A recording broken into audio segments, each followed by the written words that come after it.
လူတစ်ယောက်ကတင့်ကိုသဘောကျနေတာဆိုတာသိနိုင်တဲ့လိုအပ်ချက်သုံးခုလူတစ်ယောက်ကဗလာတာကိုတကယ်ပဲစိတ်ဝင်စားနေလားဒါမှမဟုတ်ရှင်ယုံပဲလားဆိုတာစက္ကန့်ပိုင်းနဲ့သိနိုင်မယ်ဒီလမ်းရှိတယ်ဆိုတာဗလာတာတို့ယုံမလား Oh my god! ပထမဆုံးချက်နှလုံးရင်းစုံပြီးအောက်ကြည့်တာဗလာတာနဲ့သူနဲ့နှလုံးရင်းစုံမှတဲ့အချိန်မှာသူကချက်ချင်းမျက်နှာဖက်ပြီးအောက်ကိုငုံကြည့်သွားရင်ဆိုရင်ဒါဟာရှစ်လို့ဒါမှမဟုတ်ဗလာတာအပေါ်သဘောကျနေကို80%ရှိပါတယ်ဒီဘက်ကြည့်နေရင်တော့တာမှန်ပါပဲ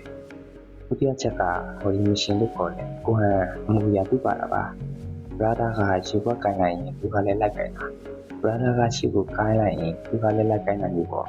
ဒါဟာမတိစိတ်ကဗလာတာကိုသဘောကျနေလို့ပုံထူလိုက်ကူးမိရပါနောက်ဆုံးချက်ကတော့လူများကြီးကြားမှာအားလုံးကျင်လိုက်တဲ့ချိန်သူကဗလာတာကိုအရင်ဆုံးနှမ်းကြည့်တာမျိုးပါလူကရင်ဝဲတဲ့အချိန်မှာကိုယ့်ရဲ့အခြေအားဆုံးဒါမှမဟုတ်စိတ်ဝင်စားဆုံးလူကိုအရင်ဆုံးကြည့်မိတတ်ကြလို့ပါ